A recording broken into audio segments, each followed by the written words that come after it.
welcome back to another episode of Podding with PT. I'm Tyler. I'm Patrick. And we're joined today by Jordan Walley. Jordan's a good friend of mine, works as a personal trainer, fellow volleyball player. So I was going to play Jordan in college, but he hurt his ankle the night before, so he didn't travel. But then met through a group of friends. He does a lot of personal training, working one-on-one, starting to build his online brand. Do you have a business name? Yeah, so I operate as Walley Wellness. That's my business. Branding as intentional being.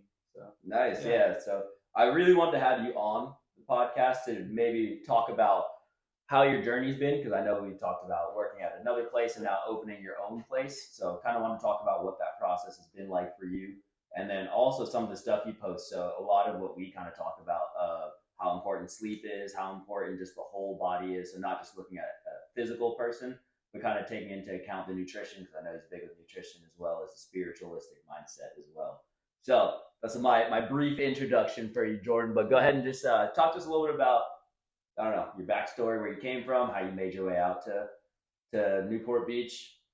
Yeah, sounds good. Yeah, so I'm from Southern California. I'm from a small town called Yucaipa. It's like out toward Big Bear, if y'all are familiar with it. But anyway, so Southern California, born and raised, not by the beach, but I grew up in a family that's all about sports. So we traveled to the beach a lot, seeing the beach as a kid and having a lot of family out here. Really wanted to move by the beach. That's kind of what brought me out here, especially pursuing my passion in health and wellness, and obviously beach volleyball too as well. Yeah. So yeah, I grew up in SoCal, went to San Diego City College for a couple of years. That's where I took a general health class that really kind of shaped essentially who I am now. But as far as my passion for health and wellness, I was doing all this work in the gym, trying to increase my sport performance for volleyball. I didn't really see a lot of muscular gains as far as like hypertrophy, but I also didn't see a lot of strength gains either. I didn't feel as powerful as I wanted to be. I was like, what's the issue? And I just went to my professor in my general health class, which I wasn't a fan of having GEs in college, but I thought we already did that in high school.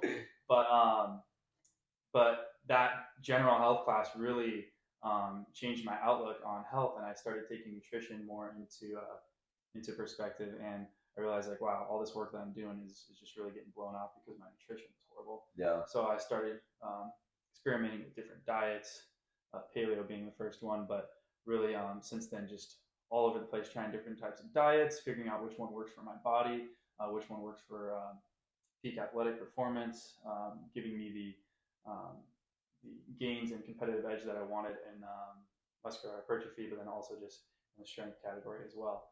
I was trying to get more powerful and explosive for sport, but also just for myself, because I enjoyed that progression in the gym.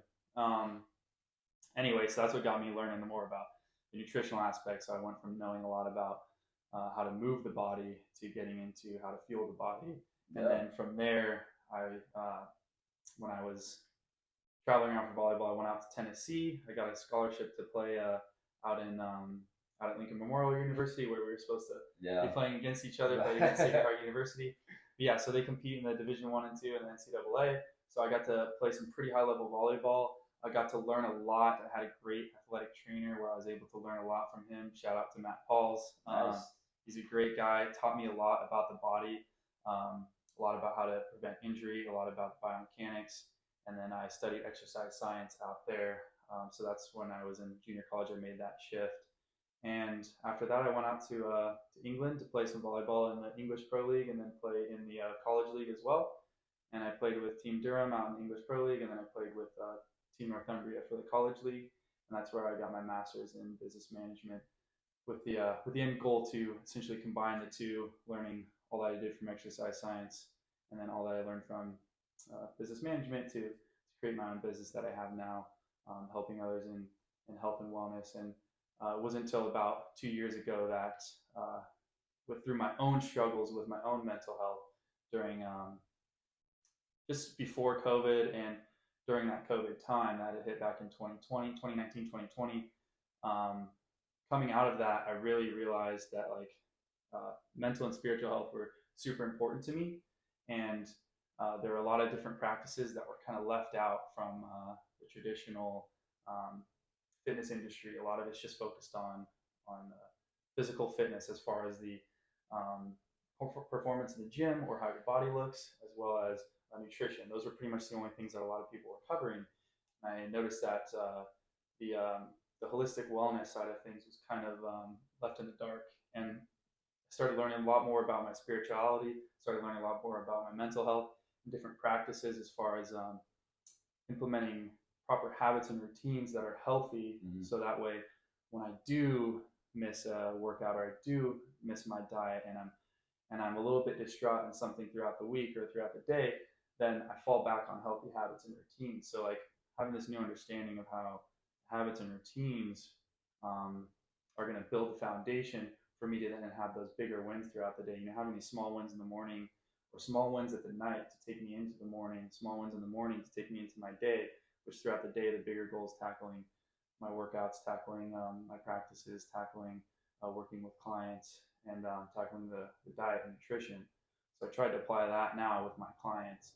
And that's essentially what I do with my in-person clients, along with my online coaching that I do, and that's what I take people through in my intentional being program. It's not just about the body, but being an intentional being with what you do from when you go to sleep at night to when you wake up in the morning, and how you wake up, how you go to sleep, how you can create habits through the essential pillars of wellness that I believe in, being sleep, sunlight, water, breath being the number one thing, that being at the top of the order, along with your nutrition and your movement, and then relationships with others. So there's a lot that goes into holistic health and wellness that a lot of people kind of don't really understand. And so I like to focus on the core pillars of really getting into teaching people the power of breath, teaching people the power of water, get water intake, but also getting in bodies of water, which is why my hair is wet. I was just doing my daily dip. Yeah. So and sunlight and sleep. And then once we are able to like tackle those things and really focus on creating healthy habits around those essentials for living, then we can start getting into the workouts and the nutrition, and then we can start talking about relationships, start talking about giving and the power of giving, and then how all these things can kind of tie in together to creating an overall like essentially reboot in your spiritual, mental, and physical well-being.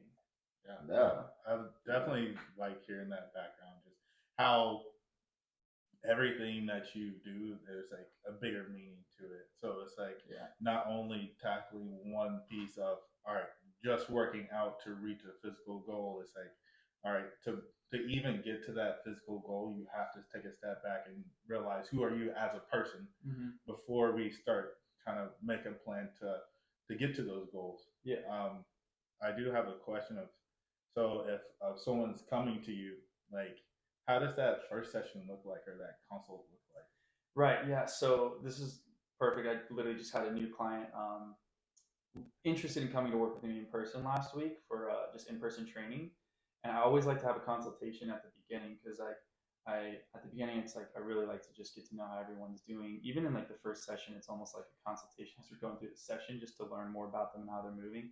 But I like to understand if, like, especially if someone's coming to me, a lot of people come to me for personal training, but I'm like, I want to understand, is the personal training what you need, or is it something else, right? Because if someone's coming to me for personal training and they talk to me for 15 minutes about how, like, yeah, so I'm like, it's tough for me to get out of bed in the morning, and then like I'm not doing this with my diet, or like I lack self-confidence, or these kinds of things, then it's like, you don't need personal training. Like, we need to work on a couple other categories before we get into personal training. So that's why I like having these consultations. Essentially, I just sit down with people for 45 minutes to an hour, however much time we really need. I just like to give them that that time to essentially tell me all that they're struggling with. So this client that I recently had opened up to me about a lot of things outside of, like, yeah, I just feel like I need to get in the gym and get on top of my diet, which is very typical.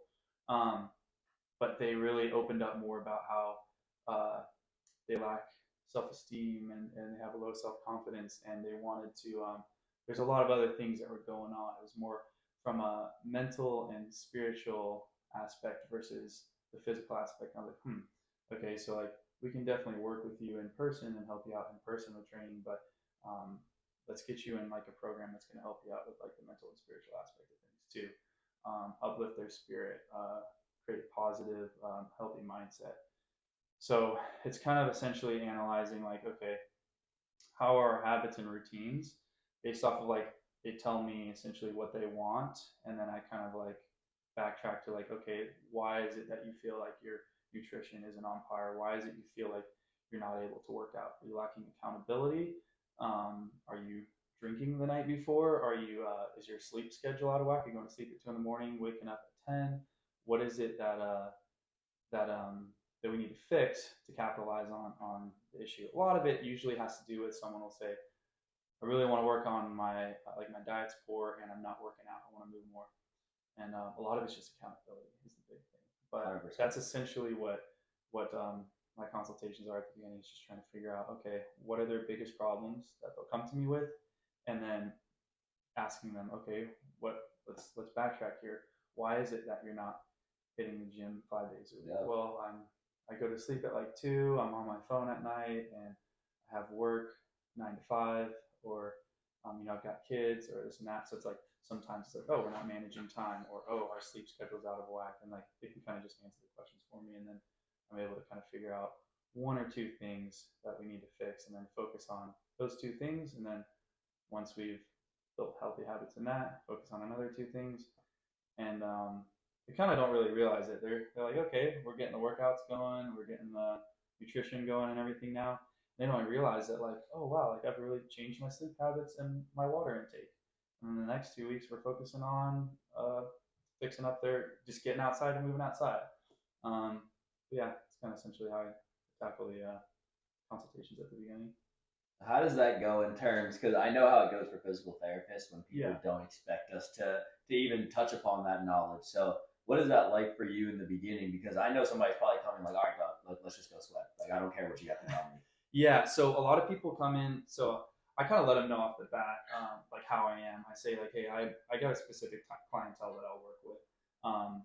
Like I don't believe that every trainer is going to be built for every client. I don't believe that. Like I feel that you got to have a connection with them. You want to try and establish that connection during that consultation, but I'm not going for a sale. I'm going for like, can I help this person or can someone else help this person? Yeah. Is all that, is the knowledge that I have, like, am I going to be able to utilize all that to give to this person, or would they be better off working with someone else in a more finite category? Mm-hmm. So essentially, like it's at first, like, a lot of people think like, kind of, what's this guy talking about? Yeah. Like, talking to me about like, I need to work on my breathing and I need to work on my water intake and I need to get my sleep in. A lot of people kind of understand the sleep aspect of things, but when I talk about the breathing and water and sunlight, people kind of forget they're like, what's this guy talking about? But once they start to buy in, and like if we get past that initial phase and we start working together, then they start to realize like, okay, like I understand, like especially if half the people I'm working with are in Southern California, no excuse not to get out in the sunlight. But they start to realize like, okay, I'm just feeling better, and like I'm like, see, this is the thing. I'm going to help you with things that are going to help you feel better. And it's going to, if you're feeling better, it's going to be that much easier to make the decision to go to the gym and make the decision to eat the healthier meal. But off the get-go, it's some people don't really like buy into that. They keep on going back to that. Yeah, so like my nutrition's just a little off, or yeah, so like my workouts, I don't really know what to do. And I'm like, trust me, like the workouts and nutrition, like we don't need to focus on that right now. We just need to focus on healthy habits. I was like, so we'll come in and work out. Like I got the workouts for you. Like we'll do that. Once we start establishing consistency with that, we'll start getting into the nutrition. Once we establish consistency with that, we'll move on. But I think they just are a little bit antsy, and they kind of only understand. I guess from their understanding over the years, like fitness industry only harps a lot on working out and nutrition. So it's like, get your macros. Yeah, that's what they come to me with. They just literally come to me like, I need to drop my, so like I think I need to start eating more salads and less carbs, and I'm getting rid of desserts and this and that. I'm like, you can still eat that stuff if you want. Eat it. Half of it is we need to get to the base level of what's going on, the issue, the root cause of what's going on. And most likely the root cause with people is stress. And that's why I try to help them with the water intake, the sleep, and breathing in sunlight, because that's just going to ultimately reduce your stress. And that's like what I start off with everyone. Yeah. Yeah. Can you go into a little bit about that? Because I they like to think that we treat the same way of like breathing that we talk about. Like, what are you mentally saying to yourself? What are you telling yourself with sleep? What are you physically talking to yourself with? Like, how do you speak to your body? How does your body understand how to move? So we kind of touch upon that, but I personally don't go into as much of sunlight. I've heard the benefits, but if you can touch upon how that started, and then just what benefits you've seen from it, what kind of is the research, or what do you know from it? Right. I mean, well, it's just like natural. The sun's out. We wanna get outside. We feel energized. We're excited, right? It's gloomy day, cloudy day. We don't feel as energized. It's just normal for the body to want to be more in a hibernative mode versus more of an active mode getting outside. So just trying to take advantage of when the sun is out, utilizing that natural source of vitamin D, but it is going to energize you. It's important for setting your circadian rhythm, right, which helps with your sleep. So if we're getting up in the morning with the sun, we're getting some sunlight on us in the morning, and then we're getting that on us at night, right, taking in those sun rays at night or in the evening as the sun's going down. Those are like the most important times, from what I have learned and what I have practiced to get in sunlight, because it's going to help you wake up for the day ready to go, and then as it's going down, you watch the sun go down. It helps you wind down. I mean, it's natural for us nowadays. We have a lot of we're inside. We have TV. We have phones, computers, artificial light keeping us awake at night, and so the body's thinking, oh, okay, well, I'm awake. I'm staying up at night, right? Like the sun's still up. It's midnight though, right? Because we're on our phones. Blue light blockers can obviously help with that, or settings on your phone. But so that's how I try and explain to people, is to live a little more primally, if you will, because we have so many external stimuli nowadays constantly pulling us in different directions, to be at the parties at night, or at the bars at night, or watching movies at night, being on our phones at night. Same thing even in the morning before the sun's up. It's just something to be wary of. So helping that, like the sunlight, taking that in the morning and night, can then help with the sleep, right? Your sleep, or your water intake can definitely help with your sleep. Like if you're hydrated going into your sleep, you don't want to wake up in the middle of the night and you drink water. If you're dehydrated, important to wake up and drink water in the morning, so that way you can rehydrate for the day, because you've just been sleeping, sweating out electrolytes for however long you've been sleeping, 6, 7, 8 hours, 9 hours at night. So it's super important to hydrate in the morning. I like to do a little sea salt in my water in the morning. Pink Himalayan salt. Yeah, pink Himalayan salt works perfect. Throw some of that in some nice RO water in the morning, and then you're good to go. I usually drink about 32 ounces in the morning. Gets me going for my day. Drink another about 32 to 64 ounces throughout the day, and then another 16 to 32 before I go to sleep. Again, that's around with the sunrise and sunset, helping me out with my sleep. Now I've got my water intake for the day. Now I've got my sunlight in. I've got my vitamin D. I'm energized in the morning. I'm now relaxing, going into the night, having a nice, not only getting to sleep easier, but staying asleep. And then the breathing being the number one thing that I haven't touched as much on yet, but a lot of people forget about the breath. Like you can go days without food. You can go weeks without food. You can go days without water. You can go weeks without sleep. How long can you go without taking a breath, right? Only a couple minutes. So that's one that's often passed over by many. And that is where I really like to work with clients, is like literally, I mean, you'll see it on it's my tagline right now, is literally my number one secret to help people lose weight. It's literally in the breath. Should you practice proper breathing techniques, not only can that actually strengthen your abdominals and help you burn fat, it is a fat burning exercise when you do a lot of different breathing practices. But you're putting your body in a calm state of being. Again, harping on the fact that there's constant external stimuli driving here. I should be going there, working with this person, practice, kids, whatever it may be, constantly getting pulled different directions. So, you're on the road, you feel like you're in a rush to get somewhere. The person in front of you isn't driving slow, you just making yourself feel like you're in a rush. Your heart rate's up, you're breathing too quick. We're going from practice to work, or whatever situation you may be in, something something, for example, I got in an accident the other day, a small little accident, but instead of freaking out about it like I would have 5 years ago if I got in an accident, I was very calm. My heart rate didn't go up. We talked about it. Exchange insurance, you're on your way, right? But that moment there made me realize, wow, the practice I've been doing over the past couple of years with calming myself and becoming present with my breath really made me able to remain calm in that situation, not become stressed or anxious. And stress is what's gonna, well, that leads to releasing cortisol within the body, right? Yeah. That's where you're gonna hold on to fat. You're gonna hold on to all the energy that you consume. When we consume energy, we want to then redistribute it to be utilized. We don't want it to be stored, right? Back to the universe. Yeah, exactly. So it's like, okay, energy is neither created nor destroyed. Let me consume this and then reutilize it to give it back. But instead, if we're stressed, we hold on to it, right? And we're just holding on to that and we're storing it, stored energy. That's why a lot of people get that stored fat on the body that they don't need.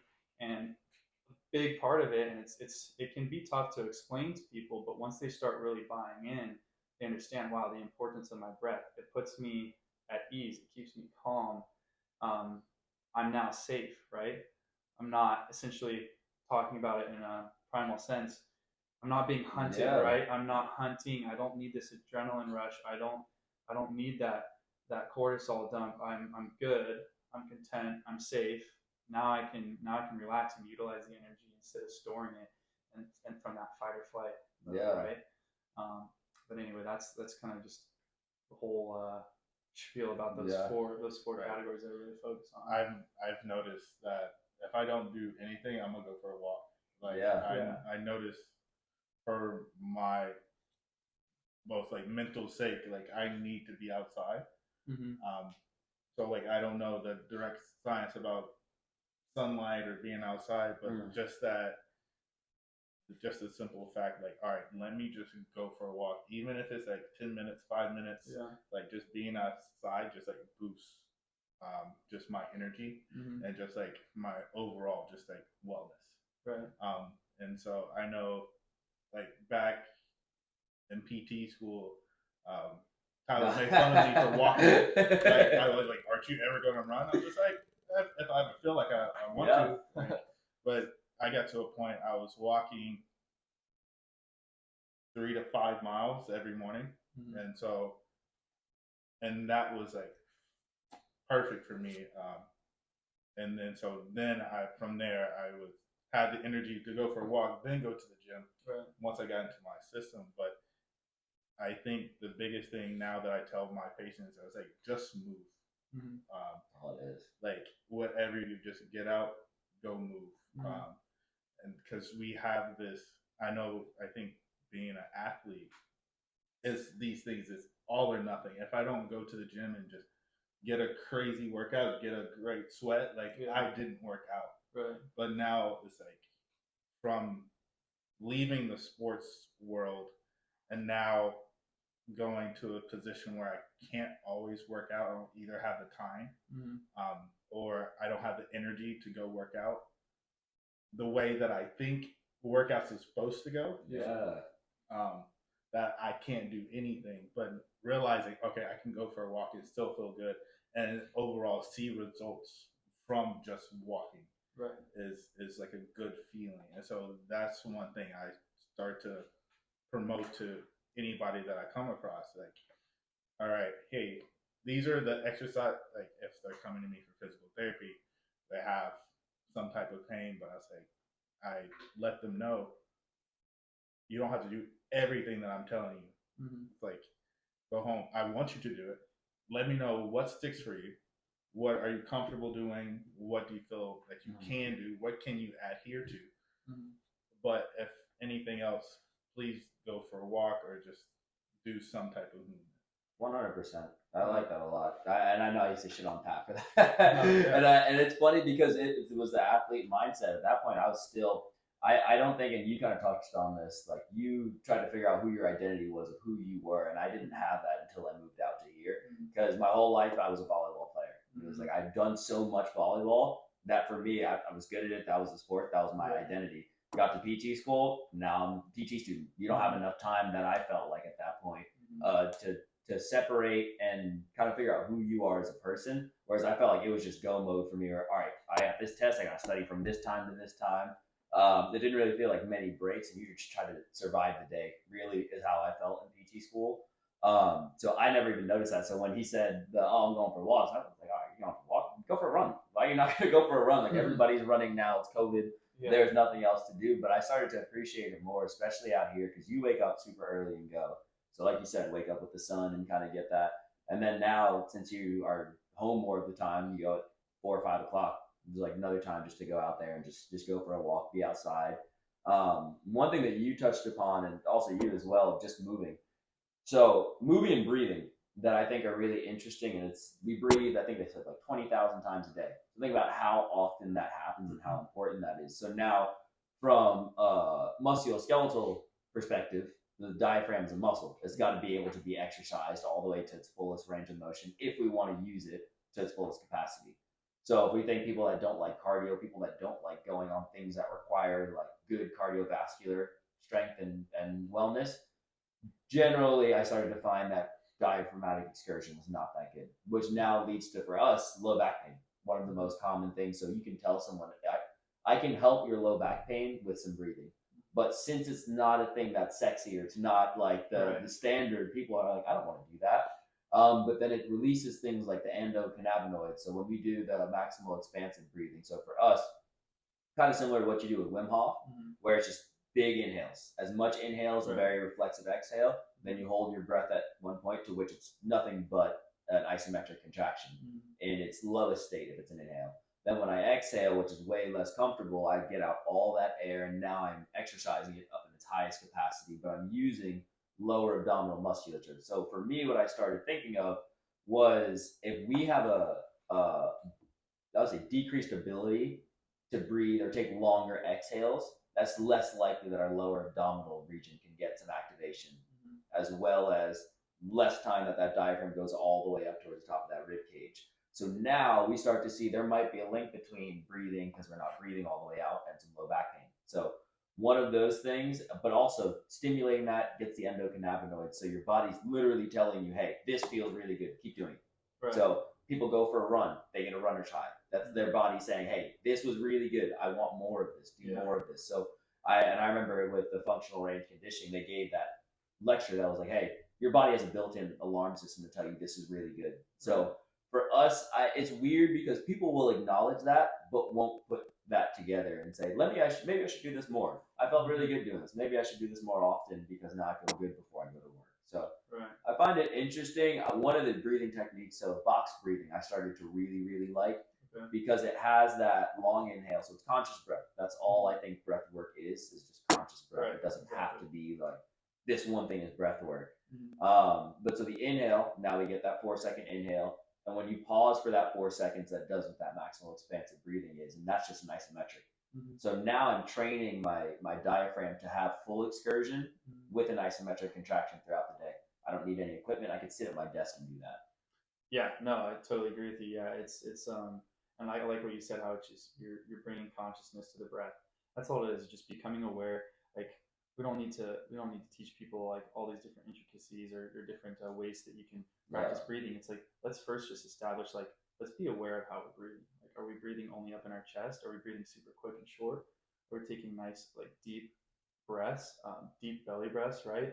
Into the belly, up into the chest. You almost feel it up in your head, right? Again, and you kind of mentioned it, like I've really been getting into like the Wim Hof practice as far as breathing goes, but like it doesn't have to be this crazy method. It's just simply, I mean, in fact, the way I first started off with my clients that I'm coaching is just literally the simplicity of 1 minute in the morning, 1 minute in the afternoon, 1 minute at night, setting a timer on your phone to be intentional with your breathing. Just 6 deep breaths, deep inhales, right, into the stomach, into the chest, up and out, right, and just to become aware. It's 3 minutes a day, 1 minute morning, afternoon, evening, and then now they like become a little more intentional with it. They're aware of it. They're able to catch themselves more when they're breathing quick and short, and they're able to really calm themselves and bring them back to the present moment if they're feeling very anxious or a little bit worried about something. But yeah, breathing is very, very powerful. And then we can obviously take it to the different techniques and practices like you're just touching on, and then you can really get into it. I mean, as far as the breath goes, just getting as calm is like the first thing I focus with people. But obviously, we can now apply that to movement. Really love yoga. Yoga is awesome because you're applying that breath to movement, right? So it's an awesome practice. I know a lot of people like aren't super into it, but I think for almost like meditative purposes is really why I do yoga, and then also just for the intention of really flowing my breath to my movement, translating that into sport. My breath to movement when I'm going to tackle volleyball, translating that into my workouts in the gym or my workouts on the beach. And then you can also take that into other levels of really just intense practices of breath work to release essentially any pain or trauma that we may be holding on to. And that's just a whole nother level. But outside of the physical practice of things. But yeah, there's a lot that just your attention to breath can bring.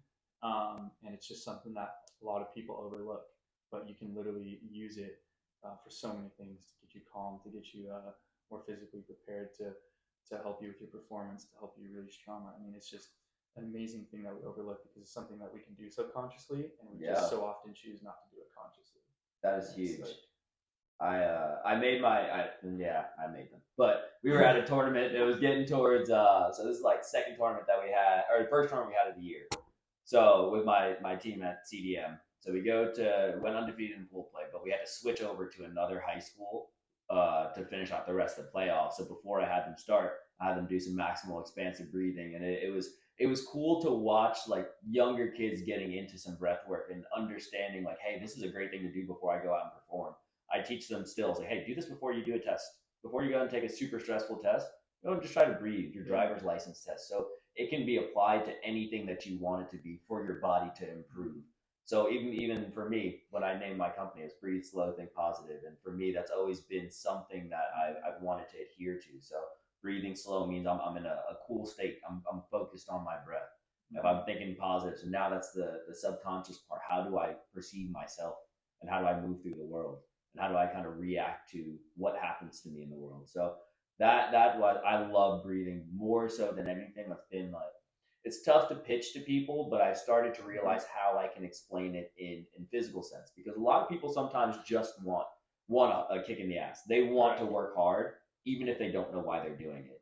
So I started to make people in sport specific positions. Now I'm making you do maximal expansive breathing. So you're taking in as much oxygen, you're holding your breath, you're flowing out as much oxygen as you can, and then holding your breath that way. So then people started to realize, like, if I'm a pitcher and I get you in this position, your rib cage is extremely important to how well you can open and close that rotation. So now why not give you as much experience there as possible? Let me help your breathing to help the muscles get the oxygen that they need. Let me improve rib cage expansion in that sense. So now you're sitting here and I'm doing a breathing exercise, but you're doing an isometric and you're really working hard. So for me, that could last 30 seconds, 45 seconds, and you're pretty much cooked the rest of the time. And all we did was breathe. Yeah. So I love breathing, and now incorporating into that has been awesome to even see the benefits of that. Yeah, it's just what it starts with. The breath is number one. So, and then I think, what kind of breathing practices do you guys kind of go into? So me with my clients, or both of you, just kind of which ones you guys have hit?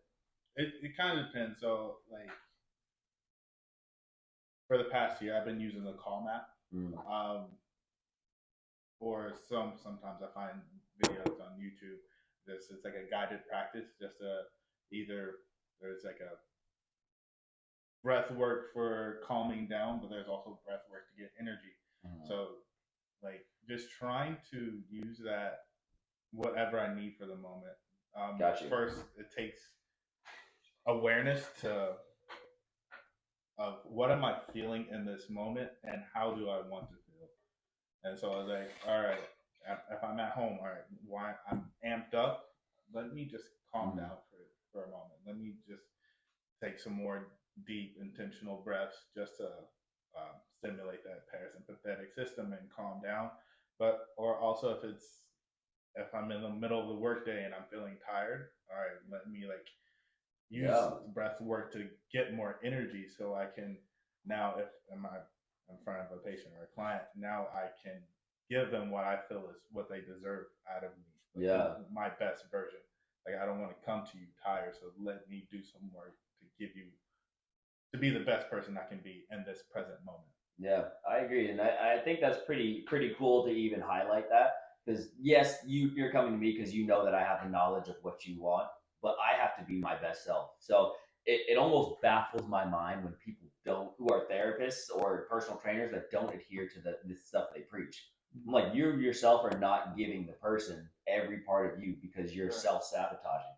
One thing that I think is really cool is just even movement wise, for people, even to go on a small tangent and bring it back, movement wise, we think about our brain lights up when we give certain activation. So if I move and pay attention to my right elbow, that's stimulating part of my brain. So you're literally becoming a better version of yourself by moving.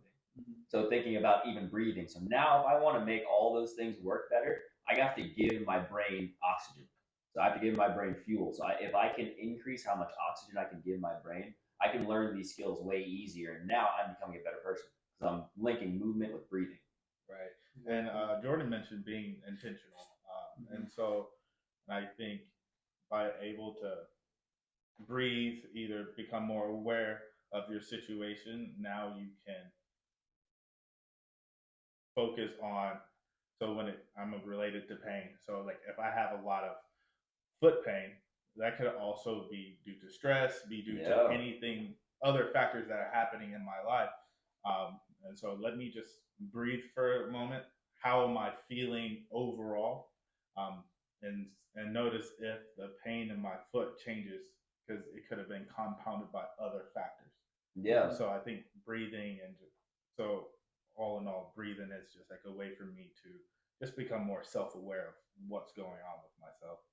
100%. And I think it's cool to even talk about the different components of breathing. So I try to tell people and give them the information of, when you think of being amped up. So you talked about being amped up, whether it's driving. Driving, people don't realize, is a stressful ass situation. Like so even if nothing is going on, it's the smoothest drive ever. You have to think about who's next to you, who's behind you, what's the person in front of you doing, where am I going, what did I forget at home. So now I'm multitasking. We already know that we're not that good at multitasking. Right. So that's a stressful stimulus. You see a car accident, someone cuts you off. What I try to tell people is, if you take a longer inhale than you do an exhale, you're most likely stimulating sympathetic nervous system. If you take a longer exhale than you do inhale, you're most likely stimulating parasympathetic. So I try to describe it as, if I scare you, most likely your initial reaction is because you're going to shriek, and now you're on alert because it's fight or flight. But if you think about, you're on vacation, you just cracked open a beer, whatever it is, you kick your feet up and you give out that long sigh, that shows your body, hey, it's time to relax, we're in recovery mode. So I think it's cool, because even still now, what I try to teach people is, I might give you one breathing practice. There's nothing to say that you can't change it. So when we talk about 2 seconds in, 8 seconds out, we can go box breathing of 4-4-4-4. We can go 4 and 6. It doesn't matter. But if your intention is, hey, I want to wake up in the middle of the day, maybe I give myself some more inhalation than I do exhalation. If I want to cool myself out at the end of the night, maybe I go for that longer exhalation. So it's awesome, and even giving that level of education, because now if you're true to that, you just know what you have to do. So if I want more energy, let me give myself more inhalation. It's totally fine, and it's not bad to have that, but just know what's your intent. What is the intent of what you're trying to do? Yeah, exactly. That's getting into kind of the practices that I like. I mean, one is just simply, if I find myself like a little bit anxious, or thinking too much about the past or the future, I really want to bring myself to the present moment. That's when I just take 6 deep inhales. Usually takes me about 1 minute, so that's why I say 6 deep inhales. But deep inhale, and then longer on the exhale. Usually just like 8 to 10 seconds inhale, and then 10-15 seconds exhale, just nice and slow. That's one that I like do for myself, and have practice with my clients that I'm coaching, just for a quick, like, bring yourself back to the present.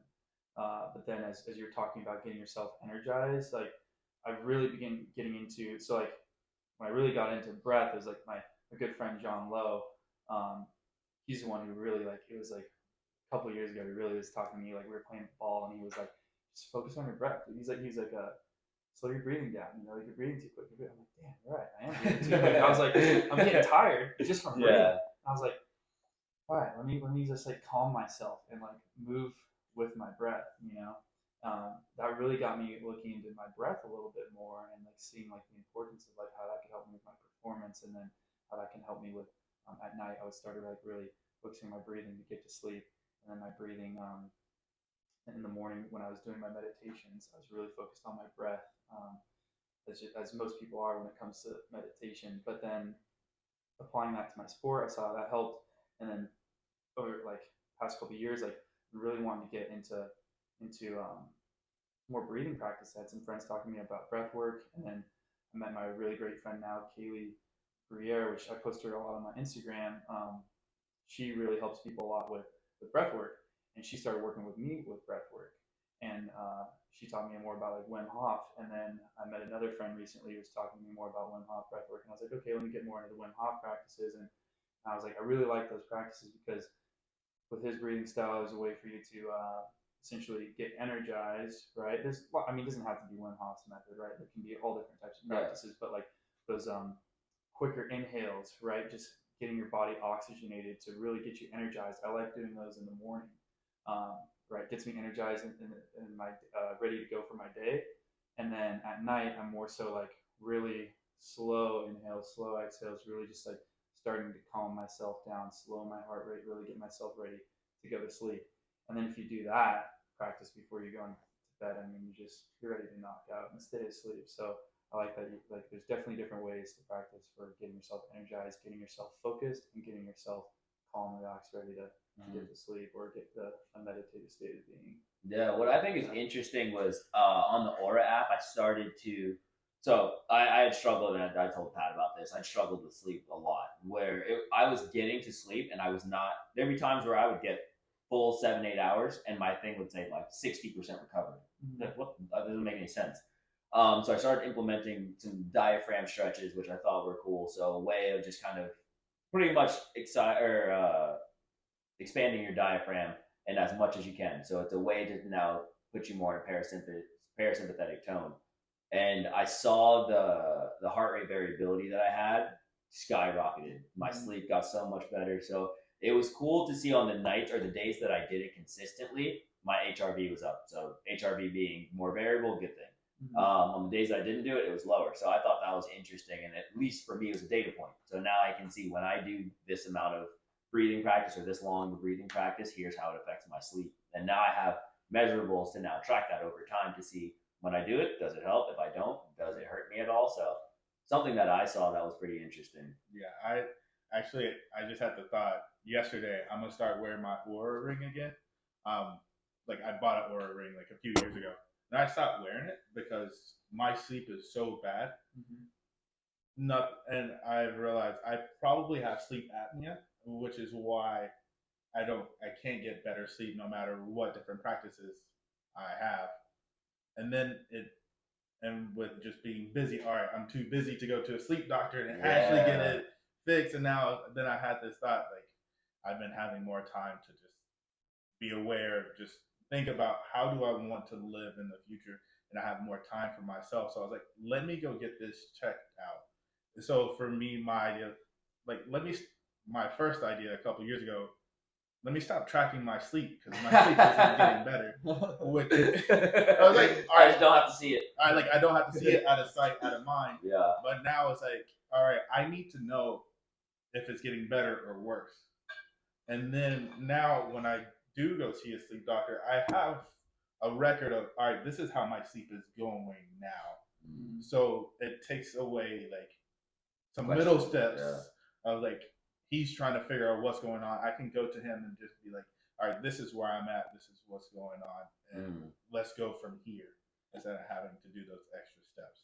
And those are great. The wearables are absolutely great. It's tough because you can get caught up in the damn, well, I didn't sleep well, so now I can't work out. It doesn't necessarily have to be like that, but it's a way to track over time. And I've definitely been victim to that where I thought, damn, I'm not getting good sleep, or this thing is measuring my sleep. But there are times where I would wake up feeling like absolutely great and my HRV was not good. And then there's times where I'd wake up and I'd feel like pretty much like shit and my HRV was better.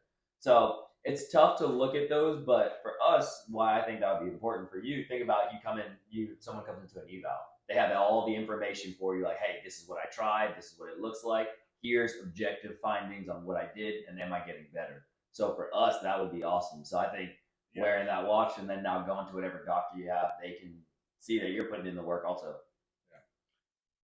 I was gonna say, it was kind of a side note, but like I keep seeing. Have you guys ever heard of putting tape over your mouth? The hostage tape. It's the second time I heard about this today. tape stuff on, and we're probably gonna hear it again because our phones are listening to it. But like, I keep seeing that, but like, but people talk about tape. And one of my friends, she puts tape over her mouth, like start breathing through your nose a little bit too.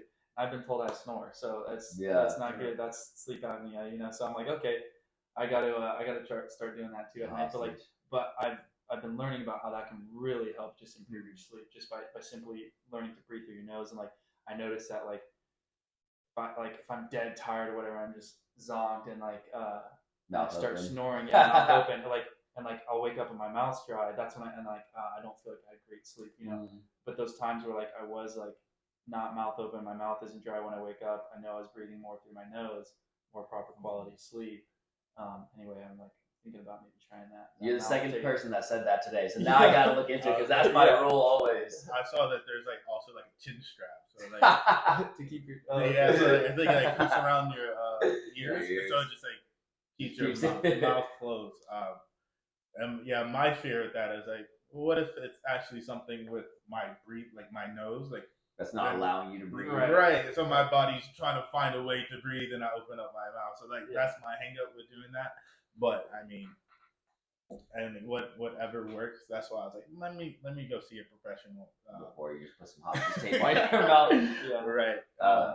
But I do want to ask you about. You mentioned spirituality is like kind of one of your pillars, and I want to ask you like, what's your thoughts on that? A lot of the books that I've been reading in the past, so.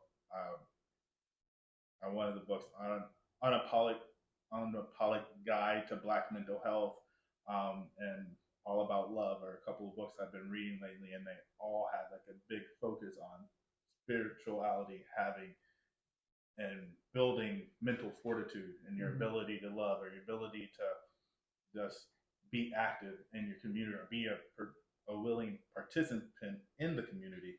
It's all based around spirituality. So I want to get your take on that. Yeah. So I'm glad you asked that question because spirituality is something that I've tapped more into, and like again, this move out to Newport Beach a couple of years ago really opened doors to a lot of things, a lot of opportunity to meet some great influential people in my life. My circle of influence is now tight, and I love it. There's so many.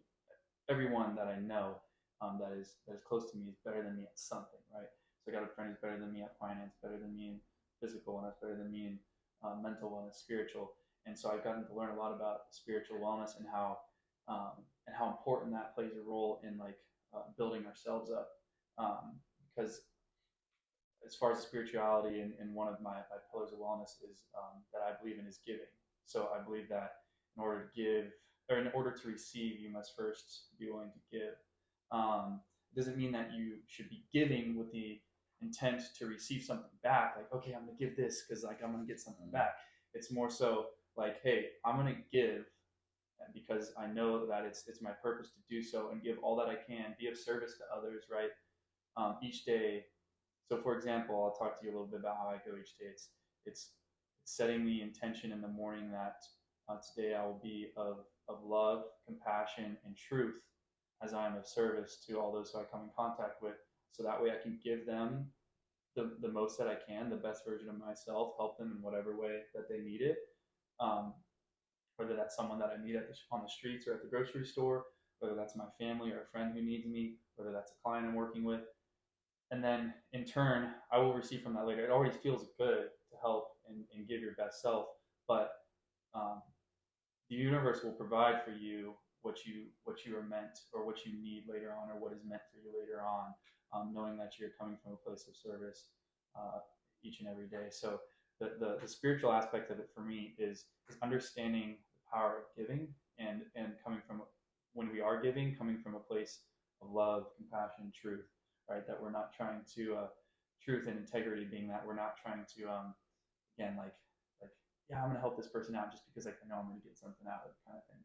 It's more so like, no, I'm fully giving myself to this person. I don't expect something back from them or from the universe, but when it's meant for me, something will come for me. Something will come back to me.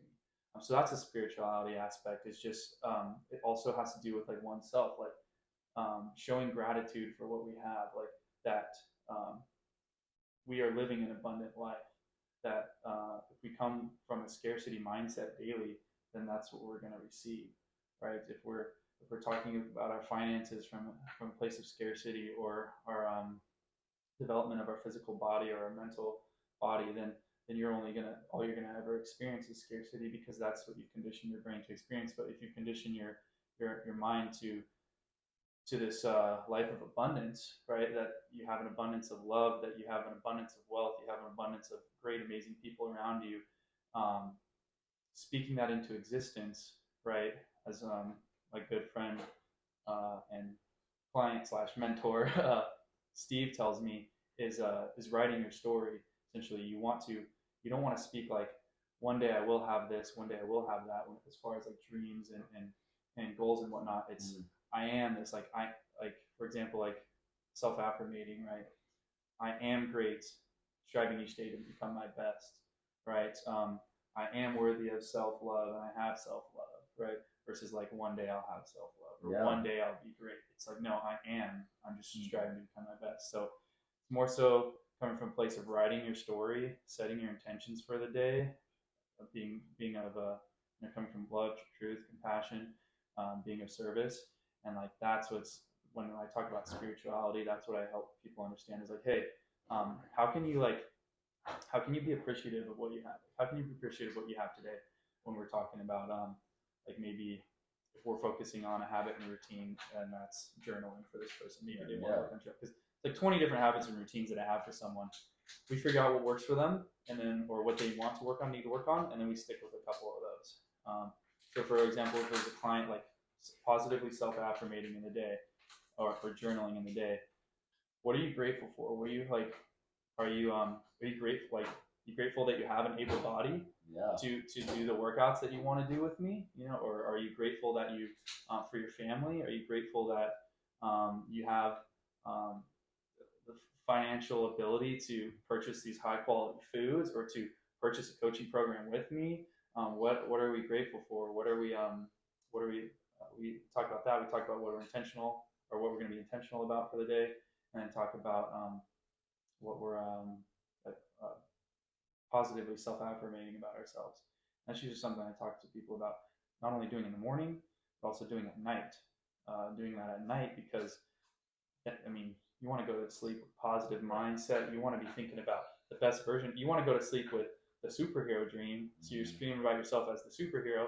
You don't want to be dreaming about yourself as like the sorry, sad person that you were before you went to bed, wishing you had that, wishing you could have done this, would have said that. It's like, no, you want to focus on like positive thoughts about yourself before you go to sleep, getting you energized, ready to wake up in the morning, and then again repeating those positive thoughts about yourself, talking about how you're going to be giving back today. That's as far as the spirituality aspect, that's kind of what that harps on, is just showing gratitude for yourself and what you have, being intentional with how you interact with people throughout the day, and always coming from a place of love. If you guys see me on Instagram, I always finish off my stories with love and live well, because that's just what it is. Always trying to spread out to people.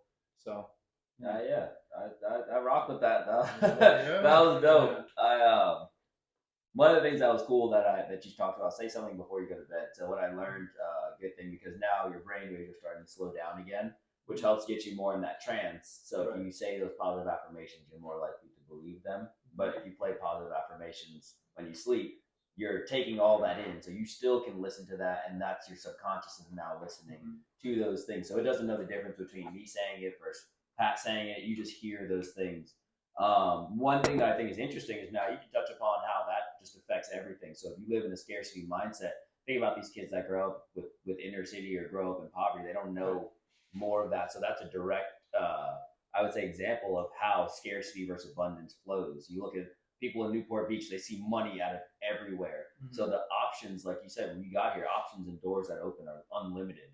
Versus if you come from a scarcity mindset, you only know so much, or you can only, one of the things I thought was interesting, even going back to like my grandmother, she'll go to the store and only get like a couple things.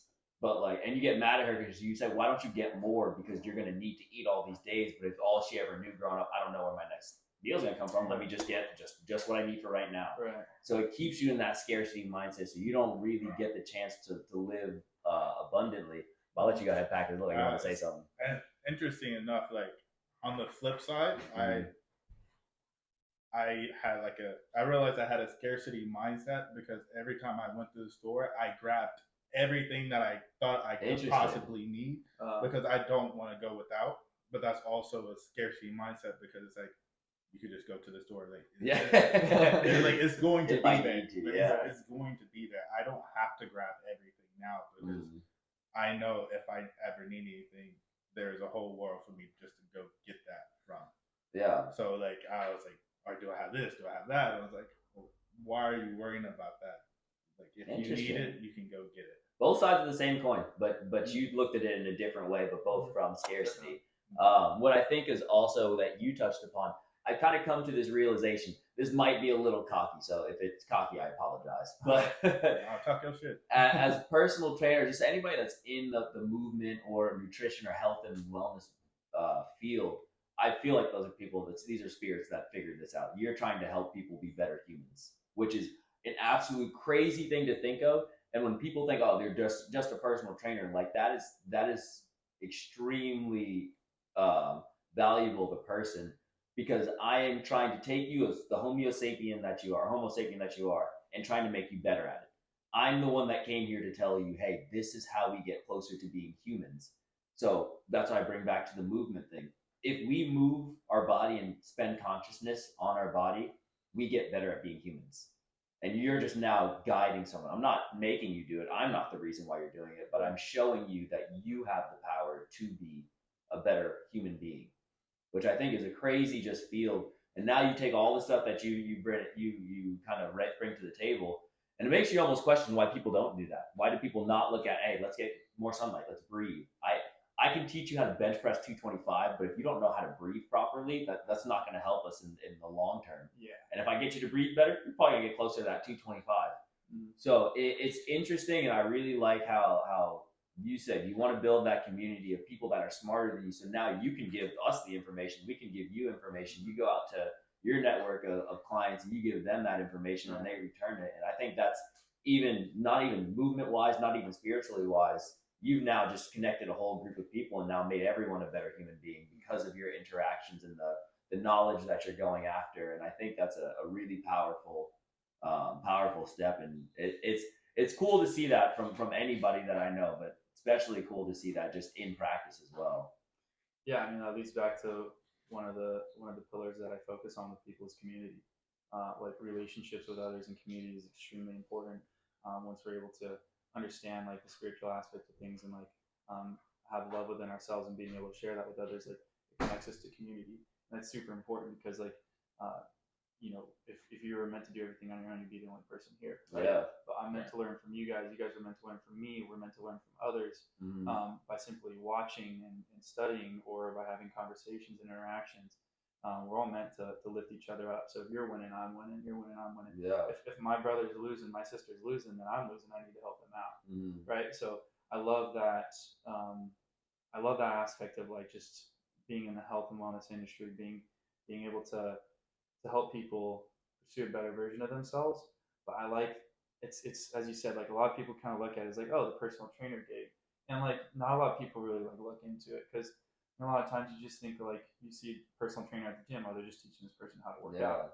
But like it is what you make of it, right? And like fortunately, I'm in a place where I get to, somewhere like Laguna Beach, Newport Beach, I get to work with very specific clientele. A lot of people have figured something out, right? Yeah. But they're able to help me, and then I'm able to help them, and it's a very symbiotic relationship. And then in turn, like we're able to just really grow a great community together, and then just spread that positivity out to others. But I love being able to like have people come to me for wanting to, just work out and get in the gym.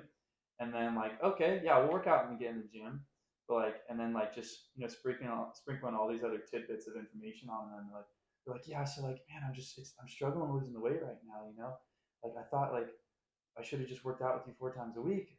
Maybe we should work out 5 times a week. I'm like, no. So here's what we need to do. And then that's when we talk about more like, we need to work on your breathing. We need to work on being calm. We need to work on multitude of other things that they just would never thought of. And so yeah, it's really cool.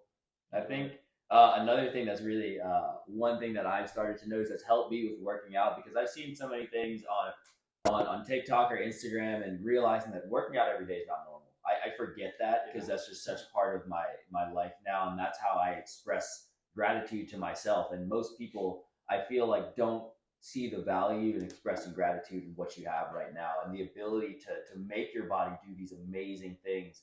So being able to say, shit, right now I can't get ass to grass on the squat, but knowing that I have the own power to get myself there, it is kind of like exhilarating to me, and it makes me excited every day to go work out. But then you talk about your client that came to you and said, "Oh, I'm just not losing the weight." It was like, okay, so you started doing an exercise, you started the process of healing your body. That should be first in and of itself. What we see in our external world is only going to be a mirror of what we see in our internal world. So if you're still not happy with whatever's inside of you, you're not going to see that same benefit on the outside. Exactly. So once I started to get that internal mindset, like, man, I get to wake up and I get to go improve my body in some shape or form, it started to make me feel better. And now that I feel better, I'm starting to look better. And I didn't even realize, like, months of this continuous practice has helped me play volleyball better, more efficient. And I feel like I move through the world at a better pace now, and one that suits me, that makes me feel as efficient as possible while still going slow. So I think it's cool to tell people that, and teach them, hey, just be grateful what you have right now, and you're teaching the universe to give you more of that. Like, whatever I express to the universe, it's going to give me in return.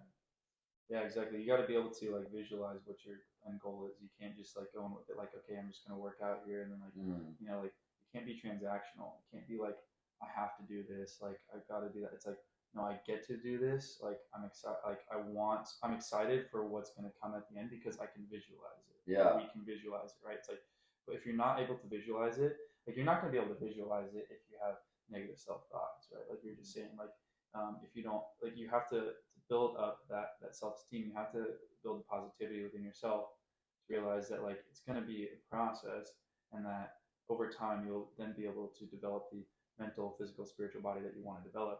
But you have to be able to visualize like yourself in the end. It's like the visualization practice is a huge, like, key component of that. Like, just to harp on what you're saying about, like, if you're not feeling within, then you're not gonna show it without or on the outside.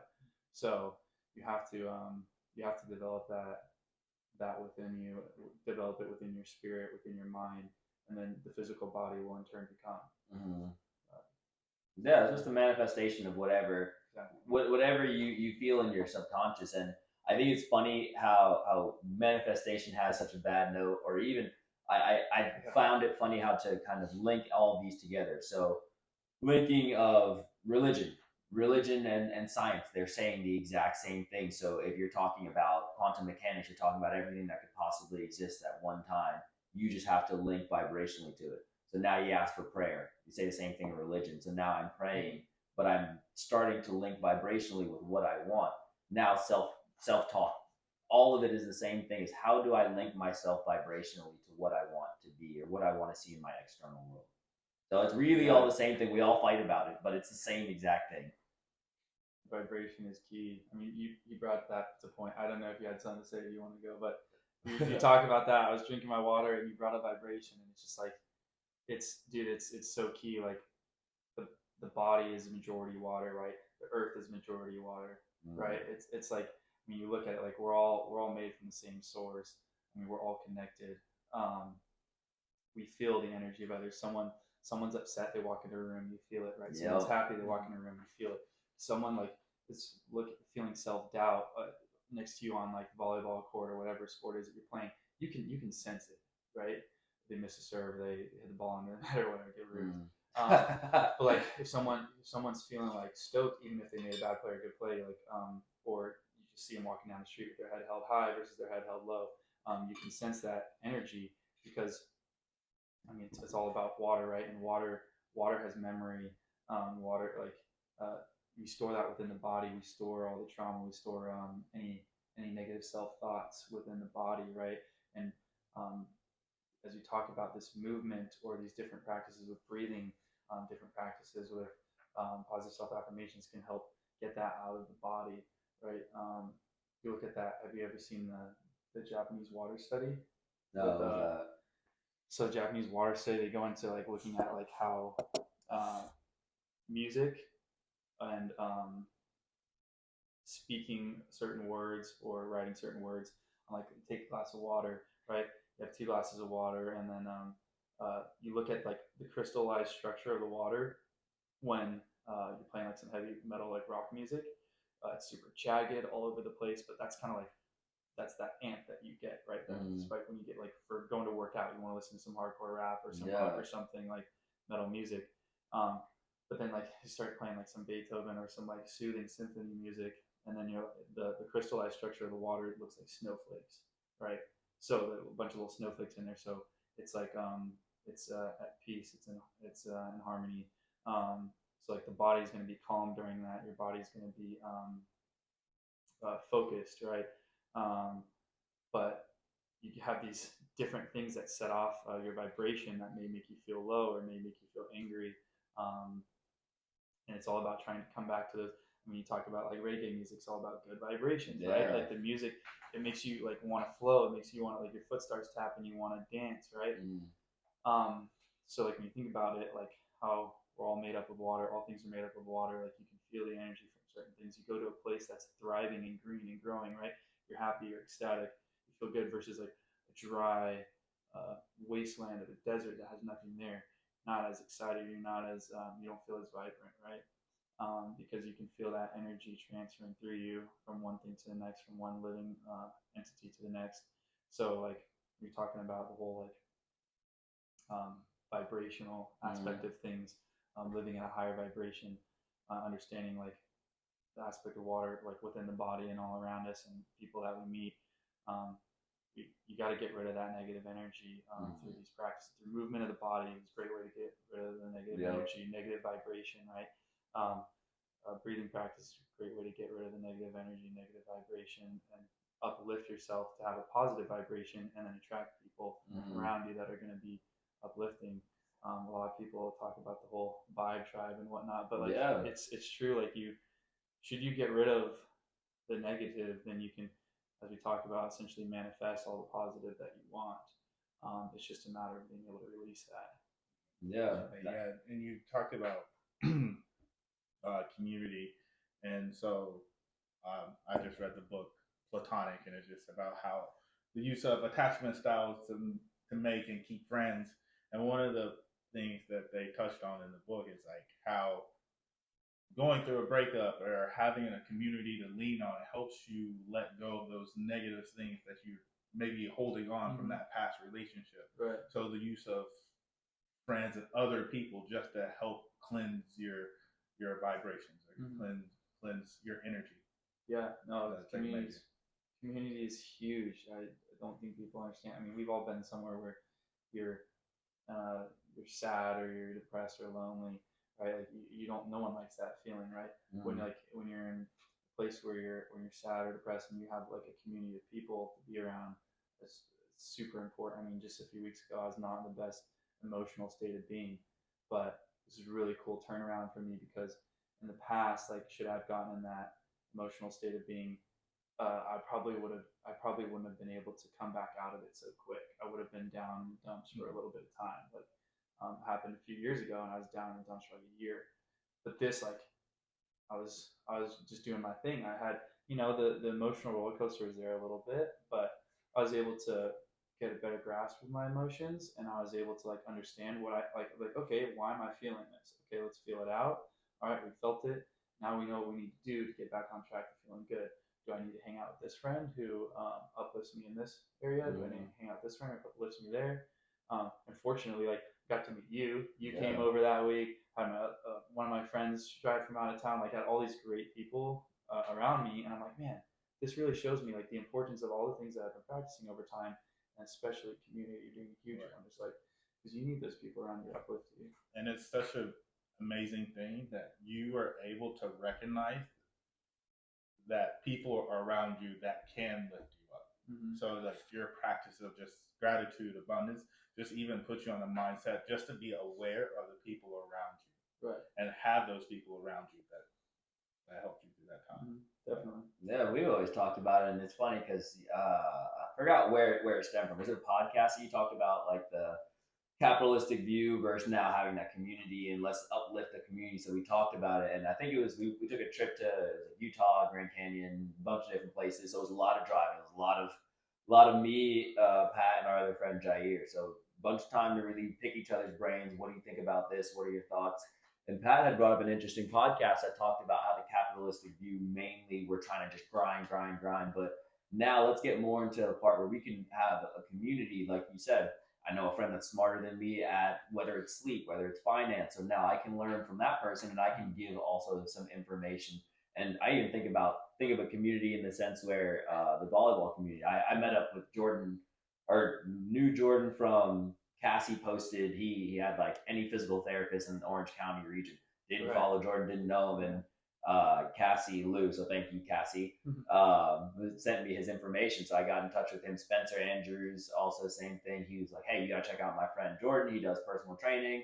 So even just that community of, hey, I worked with them for some period of time. Here's somebody I think that would help you and where you're trying to go on your next journey in life. So it is really nice. I think community is what we're all meant for. We're meant to thrive in a community. It was the We Can Do Hard Things podcast with Glennon Doyle.